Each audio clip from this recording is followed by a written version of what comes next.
The following production is brought to you by the Talkin' Buds Leaf Show.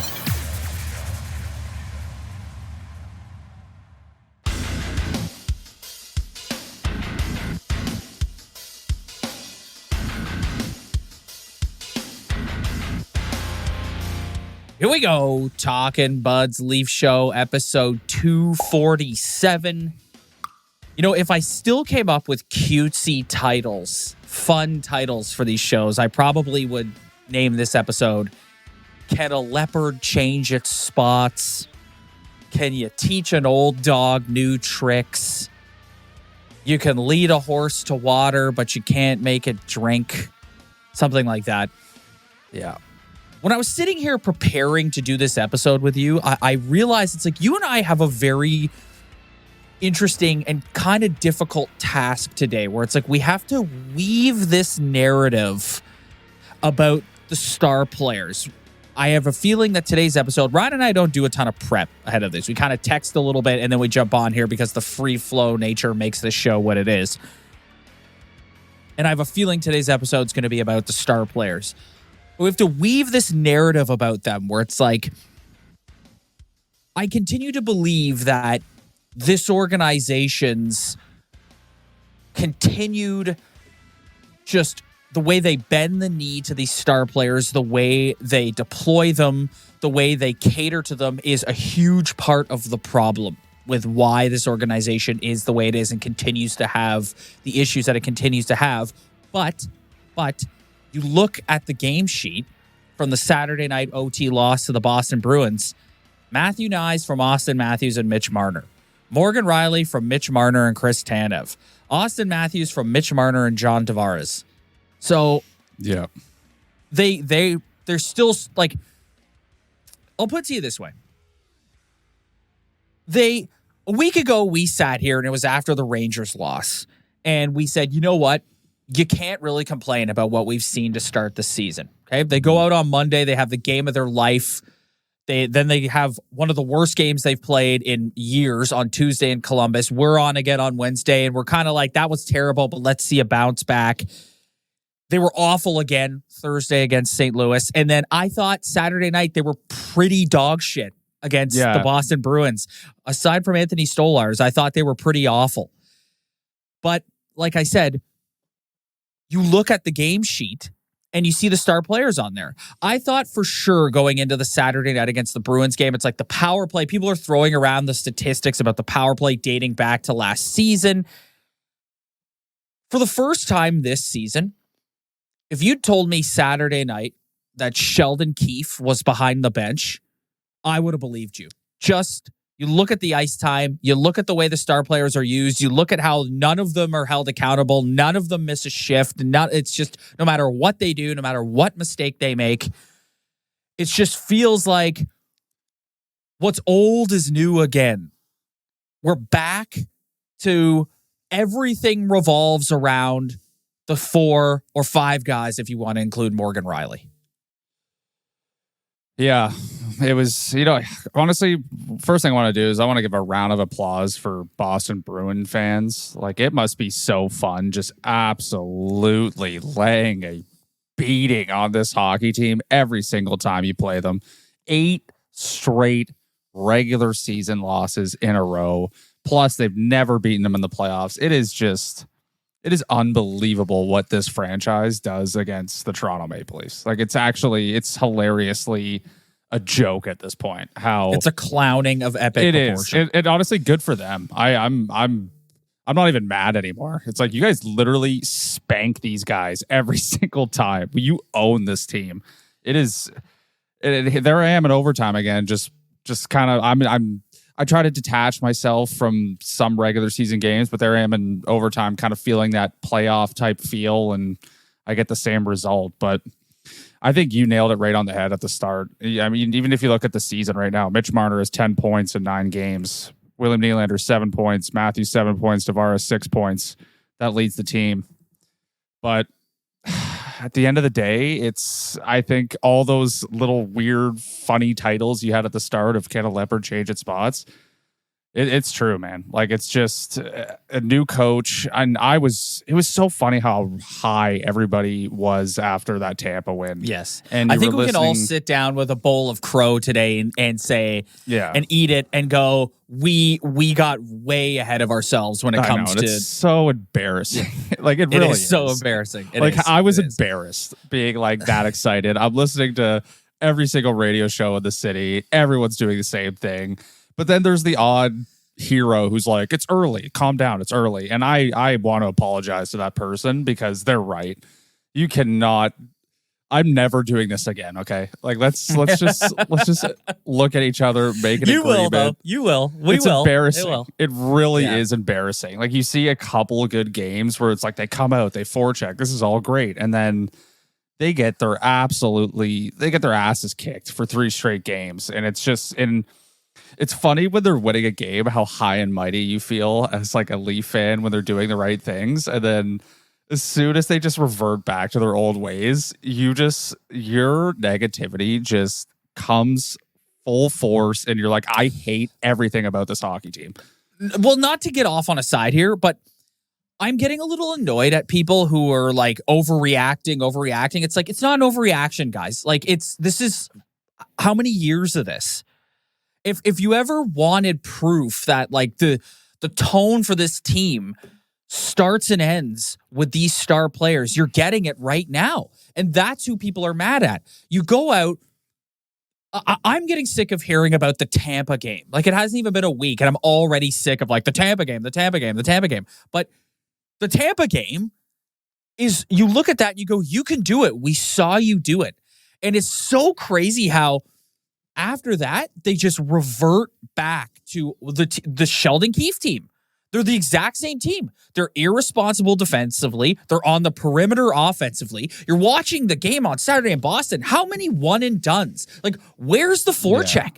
Like, where's the north-south? Where's the forecheck? Where's the hard? Where is it? Where's it gone? It's like, it's crazy. This team always keeps you on your toes because over the years, as we've done this podcast, we've had all these different kind of narratives and storylines. Do you ever remember a 180 in terms of play style in the span of 24 hours like this? Like, to go from how they played on Monday to how they played on Tuesday and subsequently Thursday and Saturday, it's fucking crazy. Yeah, it really is. And it's so fun. I'm watching them in all 3 games. And I feel like sometimes I listen to analytical people talk about hockey and all the stats and all the whatever stuff that we don't really care about. And there's a reason why I don't care about it. Hockey, I think, is the most simple game on the planet. All you have to, like, it's so easy. When things go right, what do you hear about? You hear about taking the puck to the net, forechecking, shooting when you have an opportunity. Like, it's just basic fundamental things that all of a sudden they just can't do. They just can't do it. They can't forecheck. They can't take the puck to the net. Here we are on the perimeter again, passing it around. We can't get any dangerous chances out front. Here we are on an odd man rush going back at our end. We can't sort out the coverage. 2 guys are covering one guy's wide open. 2 goals last night. Anthony Stolarz makes 3 saves before the puck goes in the net. And for all those Rock'em Sock'em legends back in the day, he used to watch Rock'em Sock'em, you would hear Don Cherry in your head being like, the first save is on the goalie. The second save is on the defenseman.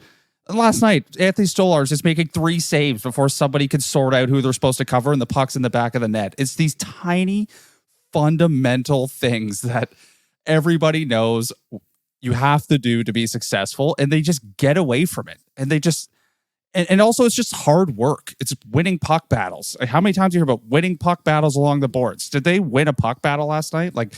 Mitch Marner lost a puck battle to a guy who was on the ground at one point. I don't want to fucking hear about Mitch Marner is a perfect microcosm because you could look at the Boston game and there were the screenshot. Someone took a still image of him on the power play early in the game. The net is so wide open you could drive a fucking truck through it, and he elects to pass. And it's like that right there shows you what this guy's mentality is. That shows you where his head is at. That shows you how dialed in he is. But all his supporters will point to the game sheet, and he's got 3 assists. Yeah. And it's like you can't argue it. You can't argue that. But again, what is coming out of this for me, and what I'm taking away is the star players, and it's across the league, all right? It's not just the Leafs. The star players set the tone for your team. So it's really great that you can have a Steven Lorentz on the fourth line who goes out and skates hard. It's really great that you can have these depth pieces, but if your star players aren't going to lead the way by doing the things that need to be done, you're not going to win.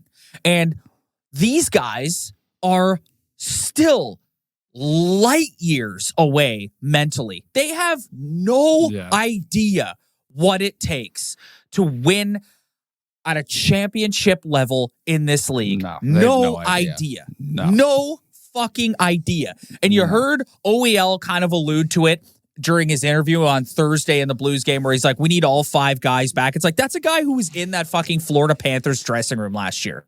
That's a guy that knows what it takes. He was there, right? And you just see these guys, again, it's on the perimeter all the time. The issue with the power play, passing it around on the perimeter, no intensity, overthinking, not shooting at open nets. It's just like, what? But what frustrates me to no end, and I don't want to get into conspiracies here. Like, it's so easy to go down that rabbit hole, but they don't get broken up, Ryan. They're just out there again for the very next shift. Marner and Matthews fucking glued together. Like, what the hell is going on? Like, I understand Craig Berube maybe doesn't want to pull those big bullets out of the chamber yet, like 9 games in, but my God, like what's it going to take? What? How can you watch this power play night in and night out and keep shoving those same fucking guys over the boards? Yeah. You know how? Because there's something going on in this organization where people are told those fucking guys stay together. You can't convince me otherwise, because there's no way Craig Berube is like, well, we got to keep these 2 together. There's no fucking way. Yeah, I mean, 5-on-5 is one question, but the power play has been such a joke, man. I'm starting to look at him now and the coaching staff being like, what are you doing? I don't get it. I really don't. Like, it is really, really, really fucking awful. Like, it is so bad. Like, I don't think it could get worse than it is right now.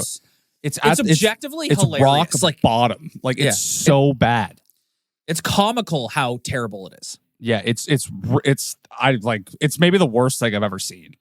As I can't think of anything worse I've ever seen than their power play. It is so bad. 0 intensity. Can't get the puck in. Can't create chances. Can't do anything. Can't win a face-off to get possession in their own in the O-zone. Like, they can't do anything right. They can't. It's so. I'm actually shocked that they haven't tried at least one different person on that top unit. Like, I thought at first it's give them a chance. Give them a chance. Oh, no. We fixed it.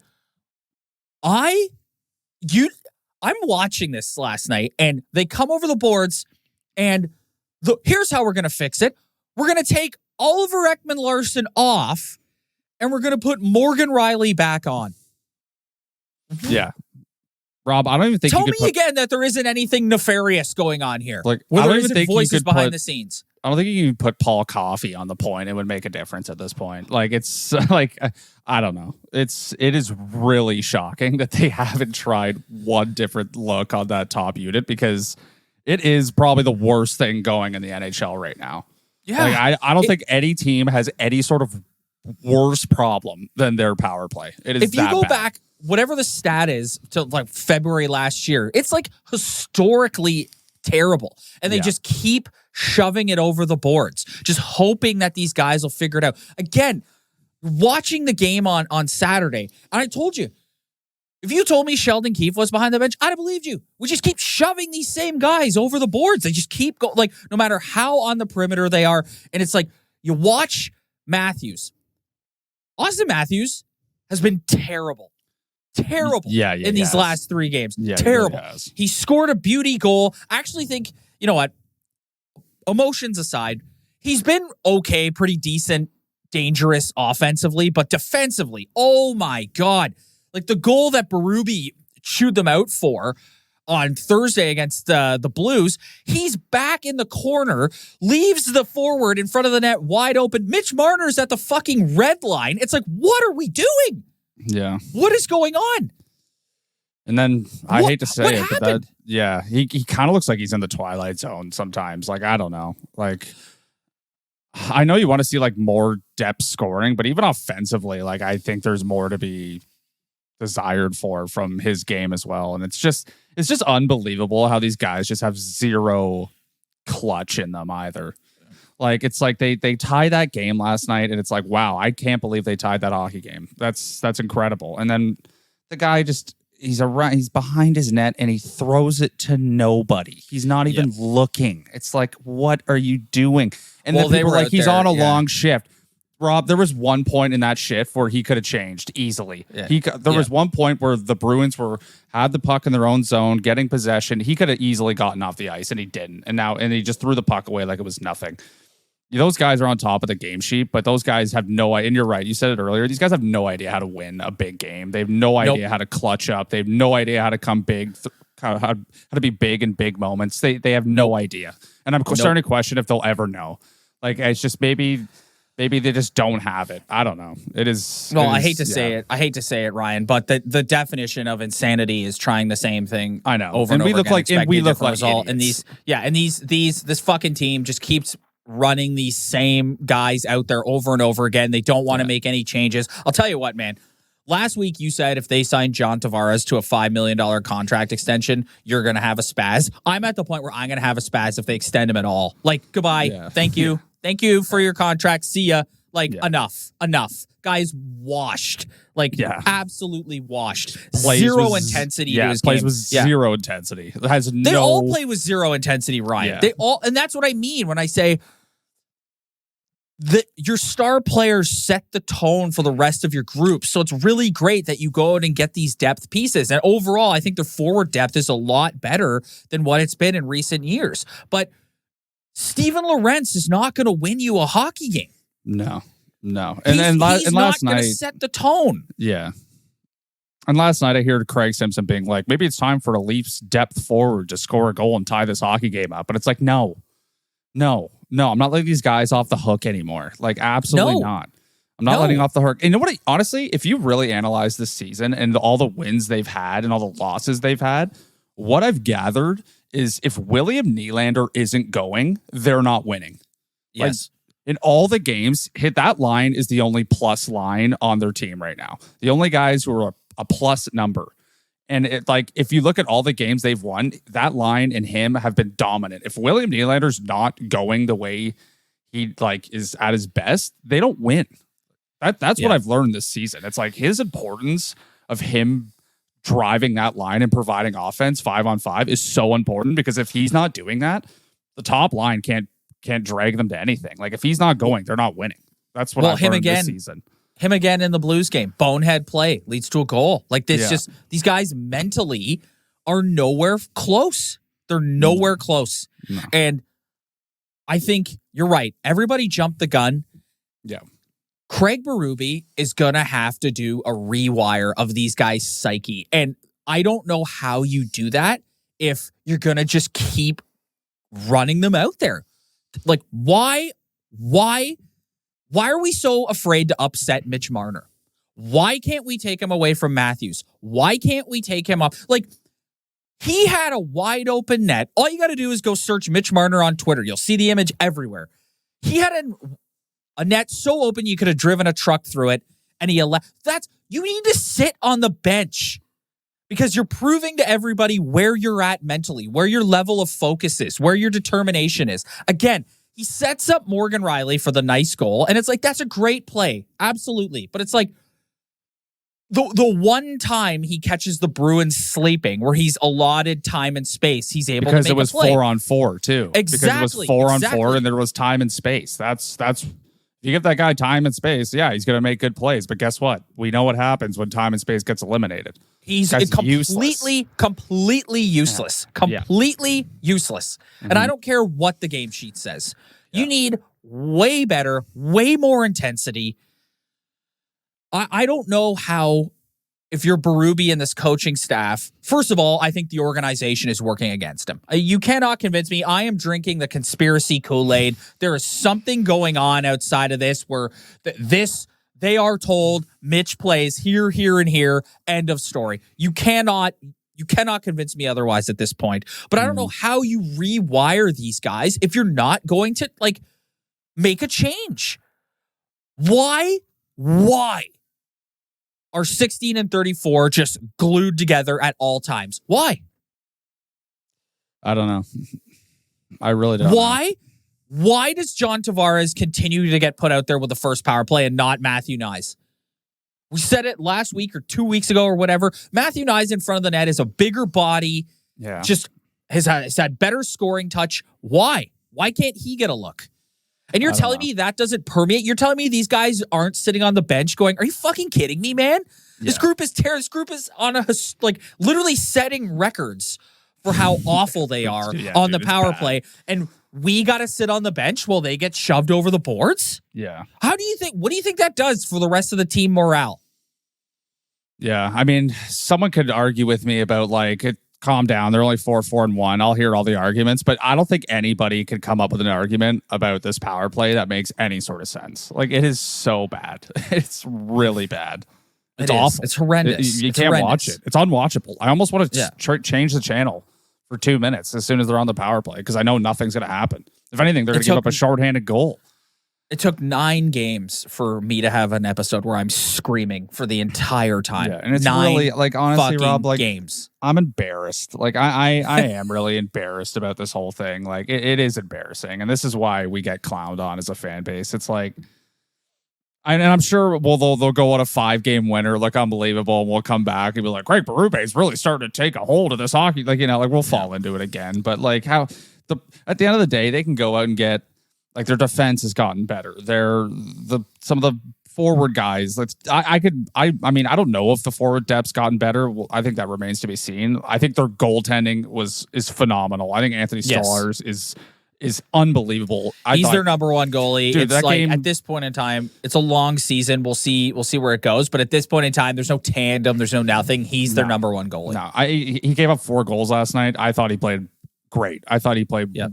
He made a lot of great saves. He made a lot of routine saves. Ryan, it could have been 3 or 4-0 at the end of the first period if not for Anthony Stolarz. Dude, the guy, when you're making 3 saves and there's a 4th shot, that one goal, he legit made 3 saves before the guy banged the 4th one in. It's how is that even a thing? What is going on right now? Sort out who you're covering, what you're doing. It's embarrassing. Today's episode of the Talking Buds Leaf Show is brought to you by Game Time. Rob, the girlfriend and I just got a place right downtown. And since we've been down here, I've been to a couple Jays games. I've been to some concerts. And for a fact I'll be in the building for a couple Leaf games this season. And anytime I need to grab tickets to an event, I use Game Time. I recently used Game Time to grab some tickets for you and me to go see Creed at Scotiabank Arena in November. I'm getting warmed up. I'm getting excited. Home now. All right. If you keep going, they won't want to do business with us anymore. All right. I digress. I'll save my Scott Stapp impression for another time. Yeah, it's probably a good idea. Game Time has a new feature called Game Time Picks that makes getting tickets to see your favorite teams play live even easier. Game Time Picks filters out the fluff to show you only incredible deals on great seats, so you don't have to waste time searching through thousands of tickets. Game Time Picks curates and makes it easier to save more on sports, concerts, comedy, and theater. They've got my favorite feature, which is called Seat Views, where you can get a panoramic view of your seat in the app before you buy. Take the guesswork out of buying tickets with Game Time Picks. Download the Game Time app, create an account, and use code THPN for $20 off your first purchase. Terms apply. Again, create an account and redeem code THPN for $20 off. Download Game Time today. What time is it? Game time. I just never remember in all the years we've been doing this podcast and watching this team and all the different things they've put us through as a fan base and all everything. I can never remember a time where they overnight just the reason why we were so we were riding so high to start the season is we were talking about the north-south. We were talking about the forecheck. We were talking about the attention to detail. Oh, they're way better defensively. Look at and then it's like overnight, it's just gone. And we're back to Sheldon Keefe, run and gun. You've noticed there's been a lot more back passes in the neutral zone, a lot more like not direct, as Craig Berube calls it, too cute. We've gotten right back to that. Again, perimeter. It's all, it's like, they flipped a switch and it's like, okay, we did that for the first like 5-6 games or whatever, but now we're going to go back. Like I told you, this is the Sheldon Keefe Maple Leaf team. That's what I'm watching. And I think I'm noticing too is if in the games they've won, they've gotten out to a really good start and they put the first goal in the net. And I feel like when they're ahead, it's almost easier for them to like play that Craig Berube style that they're trying to adapt. But as soon as they go down, they immediately go back to like, we gotta tie this game up, and kind of that game plan goes out the window. They stop. Like, where'd the physicality go? Like, they were laying hits all over the place. Like, I know. Like, guys were laying nice hits on the forecheck, and all of a sudden, that's just gone. Like, see you later. I feel, and again, going back to just being embarrassed, it's like, I know they've changed a couple things, and some of them look positive, but at the end of the day, it's like, we know who's driving the bus here is the same guys who are driving the bus, and we're almost stupid to think that they can get something done because they've never have. And it's just, I'm not freaking out being like they're going to miss the playoffs, but you know what I'm saying. It's like, no,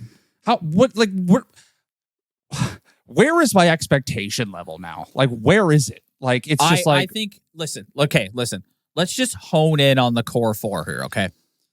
Austin Matthews. I look at him and I say, this is a guy who is overthinking, particularly defensively. I think he's feeling the weight of being the captain. He just looks completely lost defensively, right? And I think that is contributing to him being snake bitten offensively. I think he's in his head about a certain part of his game, and he's trying so hard to adapt and play the way Berube wants him to play. And it's coming unnaturally to him because all this team has done. This isn't like the third or fourth year in the league. This is like their 8th, 9th year in the league. So it's like, you're like the better part of a decade into your career. And now all of a sudden you're trying to change the way you play, which you kind of have to because it hasn't worked. Overthinking. William Nylander. Same thing we've always said about William Nylander. I think you made a great point earlier. We really don't give him enough credit for how much he drives the bus. Yeah, when he is going, they usually win. Mm-hmm. And I think Willie, it's all mental with Willie. It's all mental. He goes to sleep. He makes stupid mistakes. If he's not dialed in, then he's not nearly as effective. If you watch the episode of him on Prime, you see him when he's like revved up and he's intense and he says there's a quote in the game, give me the fucking puck, and he's hunting pucks. Like, that's when Willie is dialed and locked in, you could argue that he is the biggest game breaker they have. Yeah. John Tavares. Washed. Goodbye. Makes some nice plays here and there. Like he made a nice play the other night. Can't skate anymore. Zero intensity to his game. How many times on this podcast have I gone? Yeah. Like just goodbye. And then you've got, in my opinion, the straw that stirs the drink when it comes to the culture of this team and what goes on in that room. And I don't give a shit how many fun trips he organizes. You've got Mitch Marner, who is completely unwilling to play hockey if he does not have appropriate time and space. Not interested. Ineffective. And that's the problem. Yeah. Like, that's the problem. Yeah. I think I'm starting it like it's...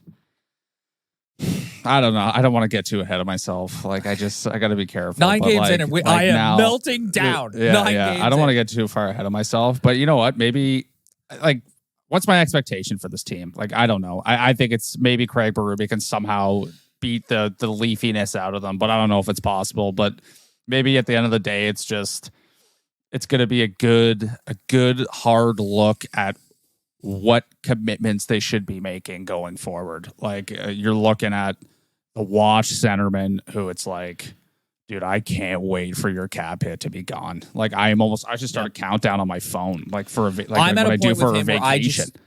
I'm at a point with him, Ryan, where like that guy's vibe is just so his sleepy vibe. Like, get out of here. Like I said, I don't even want to resign him to anything. Like league minimum. No, thanks. Yeah. Like I'm just like go somewhere else. Like we need it. We need you out of this dressing room. And you're watching 16 and you're like, dude, you're almost doing us a favor by playing like this. But at the end of the day, he'll have his 95 points at the end of the season. So he'll have that to rest on. But it's going to be, it's almost like let's really take a hard look of who we want to commit to in the 2025-2026 season, because I don't know if I could do this anymore. I mean, you talked about like what are the expectations? Like Jonas Siegel tweeted this after the game last night. The record after 9 games, 2021, 2022, 4-4-1. Yeah. 2023, 2020, 2022, 2023, 4-4-1.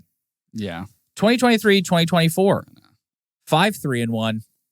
2024, 2025, 4-4-1. So expectations for this team will be to come in third place in the division, play Boston, Tampa, or Florida in the playoffs, and lose. That's right now. That is an appropriate expectation for this team. And the whole division right now is basically 4-4-1 or 4-3 or like Florida's played a million games. Like that is a bright side of what's happening right now. Is no one is really running away with the Atlantic. Yeah, like Boston's not 8-0-2 like they've been the past 2 seasons. Like I mean, no matter where we either we spaz or we're happy, we're too far on each side of the spectrum. Like it's almost like you do have to calm down a little bit, but it's just I'm not gonna give myself shit for just getting so pissed off of watching these guys like lose another hockey game to that hockey team. Like it's just like I can't like Rob, it's been our life for like a like it's ridiculous. Like oh my god. But how'd you not win that game last night? Like I don't know. I hate the people saying calm down. It's like no, like this is the same thing. Like if you want to get mad at somebody, like if you want to be pissed at Brendan Shanahan and this organization for it's just again running this back. Again, expecting something to be different. Yeah. Like and they pulled the wool over our eyes like we talked about, but yeah, it's like I don't know, I'm not really down with that with the whole like you guys need to relax. I'm sure we'll get people in the comments saying you guys need to relax. It's like I'm not relaxing. It's these star players who continue to just like I said, light years away mentally from where they need to be. And I think for that game in particular, like okay, if you go out and lay an egg, I've seen them lay an egg against Columbus-like teams before, like whatever. I've seen them lose to like, but that game last night was just extra. I think if they lost to the Minnesota Wild last night, I probably wouldn't be as angry as I am right now. It's just like last night was a playoff game. Like it was basically a playoff game against a team that you can't beat. And again, I saw the same thing again. Like it's just it was that opponent in particular that's bringing the pissed off. Like I'm just angry because it's like how'd you lose that game again? Well, you're like, oh my god, in the same way again. Like it's just how we're losing to Justin Braz. Like this isn't Krejci, Bergeron, Chara. Like Justin Brazeau, who like was in their organization at one point. Like who's the other guy who scored? I can't even remember his name. Like it's just a bunch of dudes who the Bruins have plugged in their lineup who I've never heard of before. Mark Kastelik. Yeah, and they're scoring big goals, clutching up against the Leafs, and it's just like, dude, I can't believe that they tied that hockey game late, and they just still found a way to give the puck away in their own zone to the 2 guys you don't want to give the puck away to, and it's in the back of their net. It's like, oh my god, like. How am I supposed to be positive when it's just like now I'm just reevaluating expectations? It's like they just proved to me again that they can't win a big game against a team that they're supposed to beat in big games to go anywhere. And last night they proved again that they can't do it. And the problems in that game are the same problems that they've had the past 7 years. It's like I can't be positive. It's hard to level myself and calm down when I just saw that again. I completely agree. And just to put a bow on this and just to add to your point, playoff style game on a Saturday night against your biggest division rival, in my opinion, even more than Tampa. And what happens? You're dominated for the better part of the game. You're only kept in it because you're Goalie plays really well. Offensively, you're one and done on the perimeter. Like very few. The only time you caught the Bruins is when they went to sleep. You didn't penetrate or outmuscle them or outhit them or anything.